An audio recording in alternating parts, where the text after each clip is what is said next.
मैं हूं आबिद हुसैन शेख, आपका खैर मकदम है 4 टीवी न्यूज कर्नाटक एक्सप्रेस में।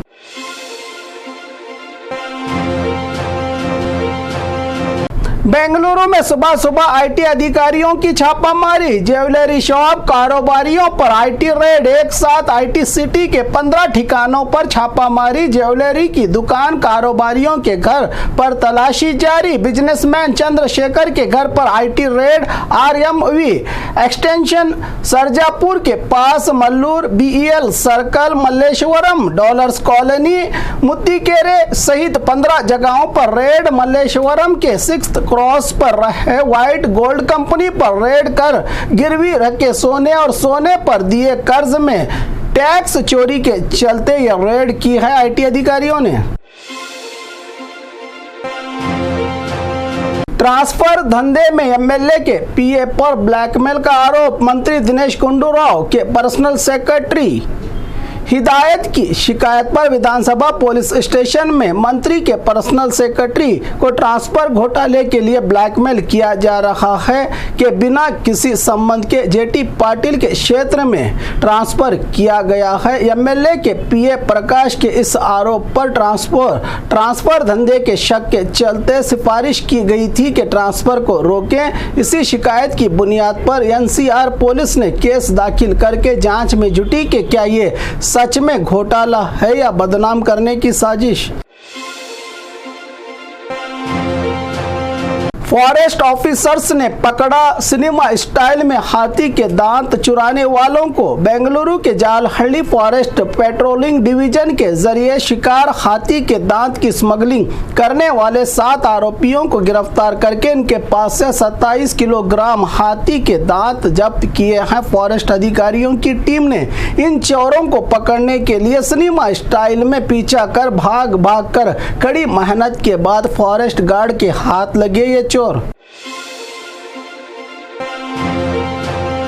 सोने की दुकान लूट, गोली चलाई लुटेरों ने, कई किलो सोना लूटकर लुटेरे फरार। बेंगलुरु के बैडरहल्ली पुलिस थाना लिमिट में पेश आई ये डकैती की वारदात। विनायक ज्वेलरी के मालिक मनोज पर बंदूक से चलाई गोली लगने से मनोज घायल। बैडरहल्ली पाइपलाइन रोड की है ये घटना, जहां बंदूक से गोली चलाकर लूट की वारदात को अंजाम देकर कई किलो सोना लेकर फरार हुए चोर। रोड सुरक्षा और हेलमेट कंपल्सरी के लिए एमएलए ने की बुलेट राइडिंग। रोड सुरक्षा और हेलमेट की अहमियत को लेकर जनता में बेदारी पैदा करने के मकसद से तुमकुरू जिला कुनिगल एमएलए डॉक्टर रंगनाथ खुद सड़क पर बुलेट बाइक चलाते हुए शहर के अहम रास्तों पर से डॉक्टर, वकील और पुलिस विभाग के साथ मिलकर बेदारी फैलाते हुए हेलमेट कंपल्सरी का प्रचार करके 150 से ज्यादा फ्री हेलमेट तकसीम करते हुए जनता को ट्रैफिक नियमों का पालन करने की अपील की एमएलए रंगनाथ ने। कर्नाटक का केंद्रीय विश्वविद्यालय आरएसएस का केंद्र बन गया है, संगठनों का आरोप। गुलबर्गा जिला आळंद तालुका कुदगंची में रहे कर्नाटक का केंद्रीय विश्वविद्यालय, जहां अच्छे समाज के निर्माण के लिए बच्चों को एजुकेशन देने की बजाय वाइस चांसलर की मनमानी से शिक्षा का मंदिर समाज को बांटने का काम करते हुए जाति धर्म में भेदभाव की यहां शिक्षा दी जा रही है। आरएसएस और एबीवीपी की ओर से ये केंद्रीय विश्वविद्यालय आरएसएस का ट्रेनिंग कैंप बन गया है, जिसमें दलित, अल्पसंख्यक और पिछड़े वर्ग के लोगों को जबरन शामिल करने के लिए दबाव डाला जाता है। इनका विरोध करने वालों पर मामले दर्ज किए जाते हैं, झूठे और किए भी जा रहे हैं। यूनिवर्सिटी को इनके एजेंडे से छुटकारा दिलवाने और इन पर कार्रवाई की मांग करते हुए हमें देश तोड़ने वालों की नहीं जोड़ने वालों की जरूरत है, कहा। सांप्रदायिकता हटाओ केंद्रीय विश्वविद्यालय समिति, जनवादी महिला संगठन, लिंगायत महासभा, जमाते इस्लामी, एसटी संघर्ष समिति, भारत संघर्ष समिति सहित 10 से ज्यादा प्रगतिपर संगठनों के हजारों कार्यकर्ताओं ने एक विशाल विरोध रैली का आयोजन करके डॉक्टर अंबेडकर मैदान से यूनिवर्सिटी गेट तक निकाली गई। इस विशाल रैली में जहां पुलिस का कड़ा बंदोबस्त नजर आया, क्या इस हड़ताल से रुक जाएगी यहां चलने वाली आरएसएस की गतिविधियां, एक बड़ा सवाल बना है।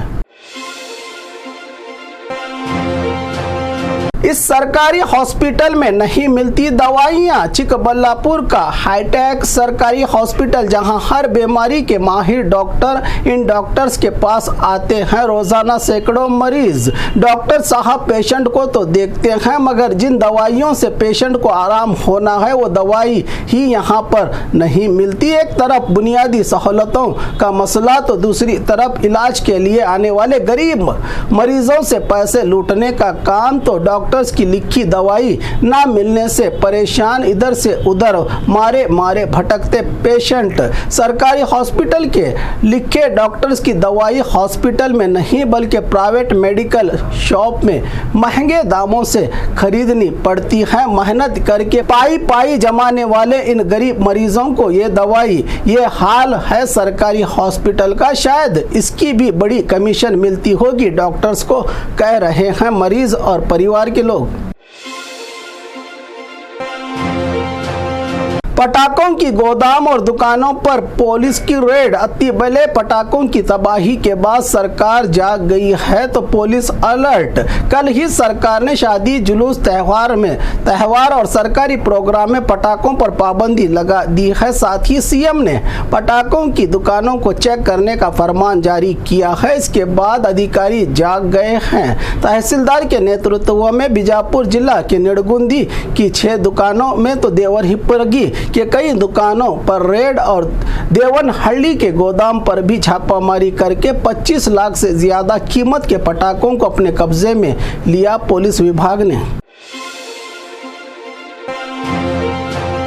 एक्सपायर हुए दवा देने से भड़का परिवार का गुस्सा। चिकबल्लापुर शहर के एक सुरक्षा नामी प्राइवेट हॉस्पिटल की लापरवाही का मामला। 3 साल के बच्चे को एक्सपायर हुई दवाइयों से किया जा रहा था इलाज, जिसको देखकर बच्चे के माँ बाप और परिवार वाले हुए हैरान। हॉस्पिटल की लापरवाही पर भड़के माँ बाप ने उठाई आवाज। अगर इस दवाई से बच्चे की तबीयत में कुछ हेर फेर हुआ तो कौन होगा जिम्मेदार? कोई इतना लापरवाह कैसे हो सकता है जो एक्सपायर हुई दवाइयों से इलाज करके जिंदगियों के साथ खेल सकता है? कहकर नाराजगी जताते हुए परिवार ने कहा कि इन पर कोई कार्रवाई होगी। क्या इन पर सच में कोई कार्रवाई होगी या ऐसे ही चलता रहेगा इनका कारोबार?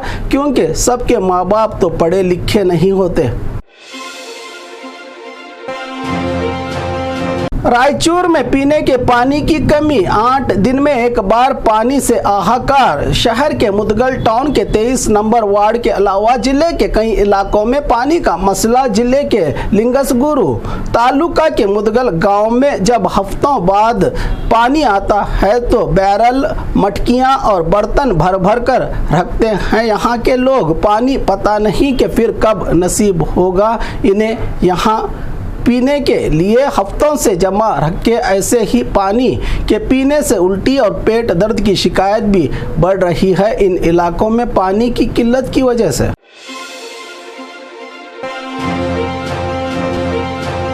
और खबरों के लिए देखते रहिए 4 टीवी न्यूज़ कर्नाटक एक्सप्रेस।